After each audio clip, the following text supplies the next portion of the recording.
Welcome back to FinTalk with Anil. Today we mark the day 10 of 30 days, 30 financial topics, and today we are going to discuss whether or not should you be investing in an EPF. Yesterday we have discussed a lot about NPS and how the returns calculated in NPS, what are the types of NPS, etc. I'm adding the link above, so please check out. Today we are going to see another popular form of retirement fund, which is PF, which is stand for Provident Fund, and we would also see later in this video how the PF is compared to the NPS and which one is better for you. So stay tuned, watch till the end. So let's get started with our day.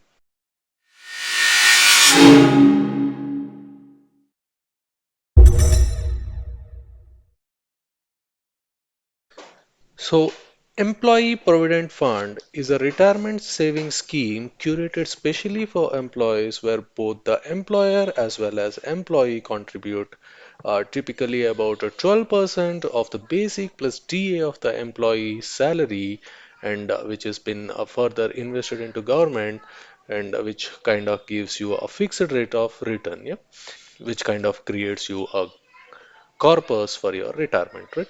So, what is PPF? So, the PPF or the P in PPF stands for public. So, to bring the same advantages what the employees have to people who are self-employed or who are not into employment can start investing in public provident fund and prepare for their retirement. Yeah. So, this usually comes with a lock-in period of 15 years. EPF also has certain restrictions when it comes to withdrawals. Let us see that in ahead, yeah. So, to summarize, the key difference between an EPF and a PPF is basically the eligibility. EPF is made for the employees, whereas the PPF is made for all the citizens of India. When it comes to contribution, EPF is typically contributed by both the employer as well as the employee, whereas the PPF, you have to make the entire contribution. When it comes to lock-in period, EPF can be withdrawn under certain conditions, but PPF has a lock-in period of 15 years. Yeah. So let us see some benefits of EPF and PPF.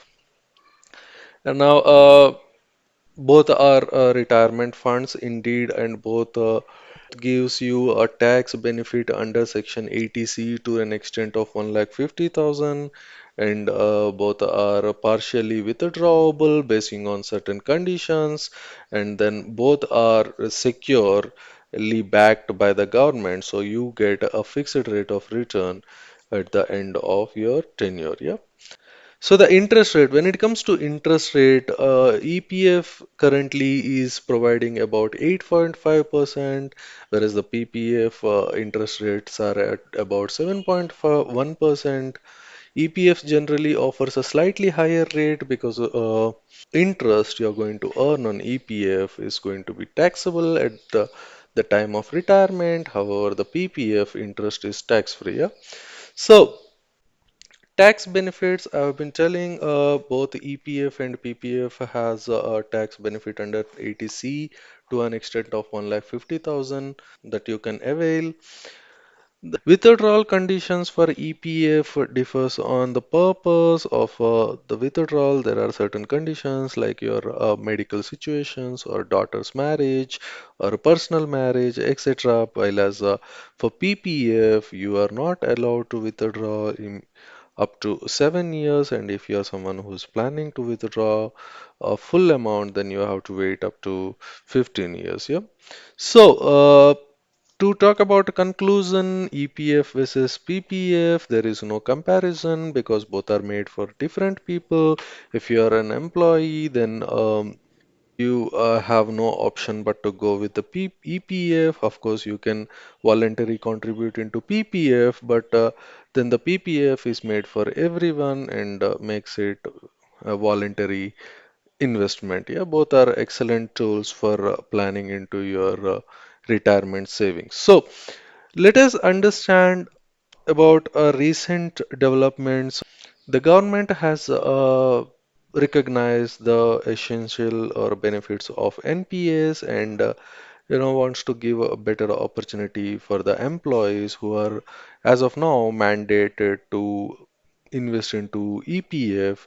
So let us understand which one is better for you if your company has recently moved into or adopted the NPS option.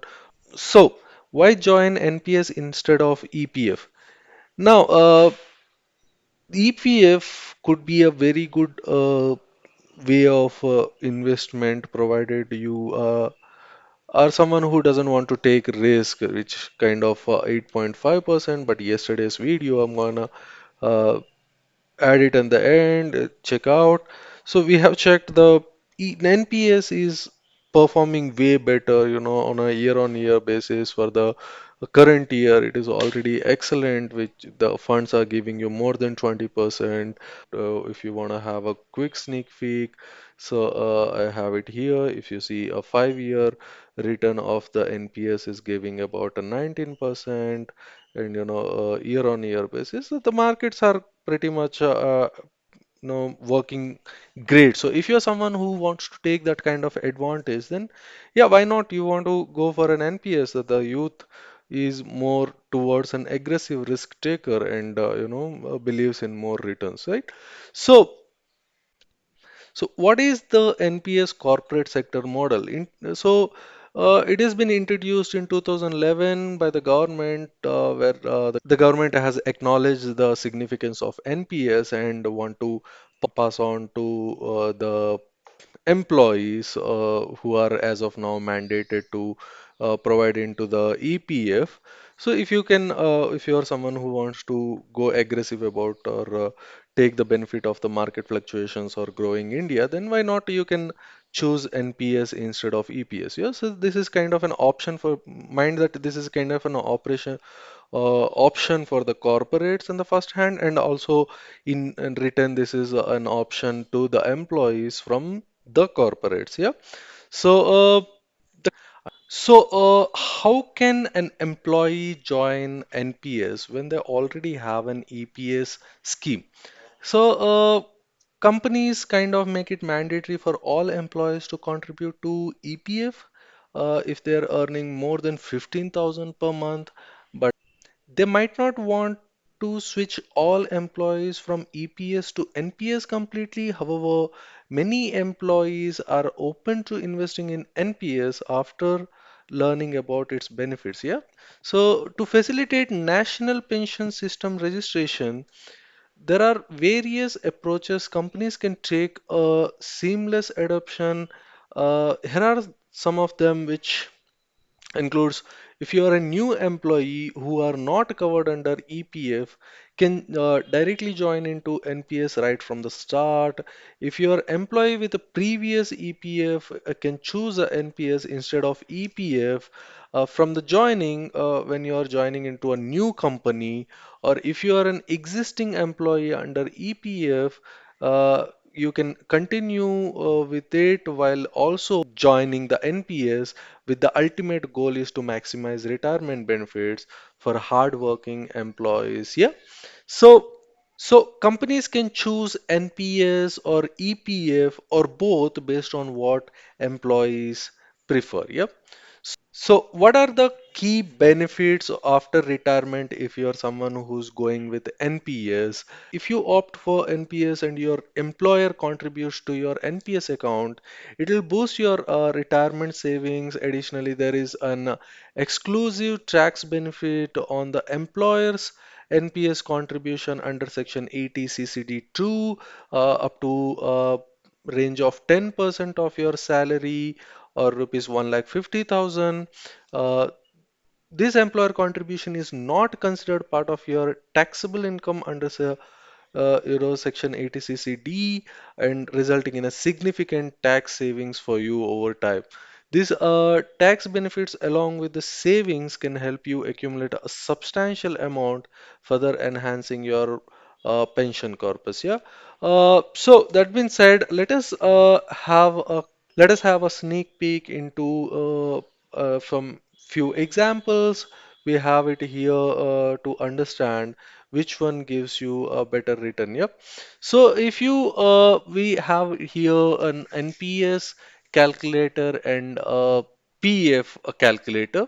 So let us see if you are someone who is going for a NPS, and if you want to, if you are 28 years old and if you want to till invest till 60, and you make an contribution of 5,500 a month, then you go up to, of course, subject to 10% of your investment, you make up a good 4 crore 51 lakhs, which kind of gives you an annuity of 2 lakh 63,000 per month. Yeah, that is even after, you take a good 30% of it out as as your retirement fund, right? So let us see if you're someone who's already or taking it in a PF. Then let us take a monthly basic salary of 25,000 and you are at the age of 28 years. Then and you contribute up to 12% of both employer and employee contribute to the Provident Fund, then you end up making an about 3 crores 72 lakhs, which is along with your contribution, which is 1 crore 45 lakhs, considering a 10% increment on your salary. Whereas in NPS, you are incrementing as well your contribution by 10%. The total investment, the significant difference you want to notice here is the total investment you're making in this case is 1 crore 32 lakhs, whereas you're getting a total corpus of 6 crore 44 lakhs, right? So, whereas in PF you get a contribution of 1.45 crores, which is more than your contribution to NPS, and the interest which accumulates is only adding up to 2.27, which makes your total maturity amount coming to 3.72 crore. Yeah, whereas compared to the before one, which is a 6.44, has a significantly or double the difference. So the option is clear, but then mind it, there are risks associated. These are the funds which are linked with the market and market fluctuations. There are factors, like inflation, etc., can adversely affect it. But then let us be positive. Yeah. So that being said, thank you very much for watching, and hit that subscribe button. Do let me know what you want to know next. Otherwise, we would definitely find you an interesting topic for our next day. Yeah. Thank you. Thank you so much. Bye bye.